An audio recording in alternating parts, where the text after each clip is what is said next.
Today we're looking at the Radial Engineering J48 Active DI box.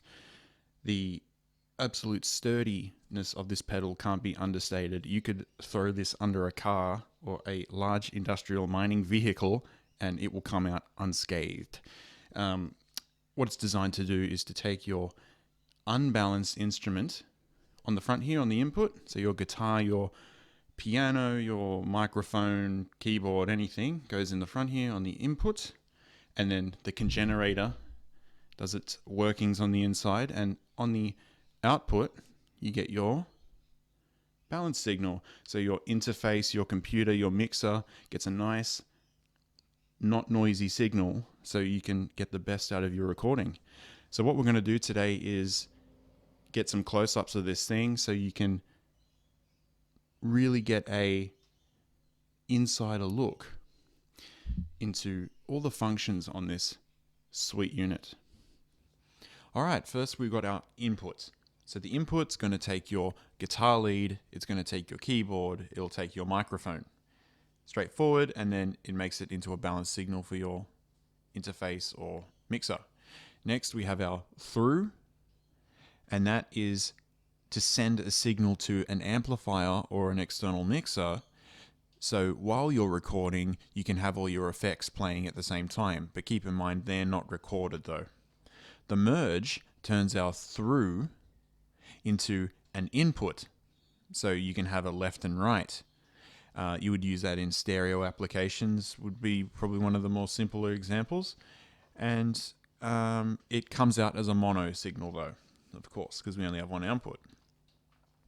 Next, we have our 48 volt check lamp, and we can check that it is getting phantom power, which I do have set up here, as you can see in the Steinberg over there with the red lamp on. So this unit does need phantom power to work. So I'll show you guys that now. You can see the lights coming on.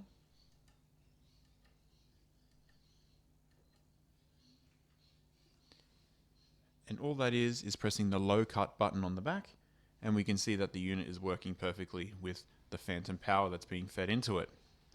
Lastly, we have the 15 decibel pad, which will minus 15 decibels off the signal that's going in. So I would use that for an instrument that's naturally hot, where you can't change the gain or the input signal in any way. So that would be very handy for that. Alright, now we're on to the back side. We have a standard XLR output, as you can see here. That's going to send your balance signal to your interface or your mixer. Pretty straightforward there. The switch above it, the reverse 180 degree switch, is going to toggle the XLR pin 2 and 3 to interface with older equipment so they can become useful again. And it's also used when combining two sources on the same instrument to avoid phase cancellation. Pretty cool feature there. And then we've got the low cut, which is going to roll off the bass and reduce rumbling in your mix. So if you are finding it's a bit boomy, or you're hearing this resonance underneath your mix, you'll click that in and hopefully that resolves your issues. And lastly, we have the ground switch.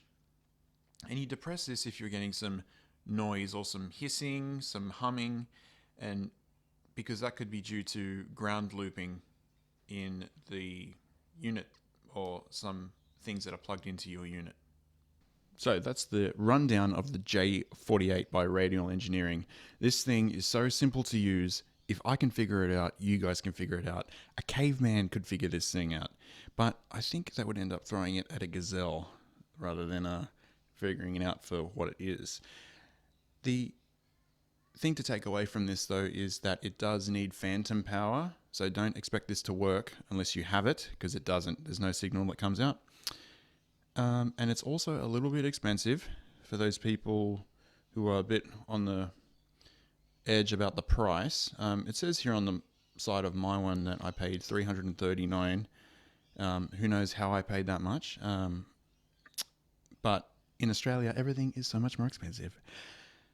So I'm sure you'll get yours a lot cheaper than I did on my one. Yeah. J48. J48.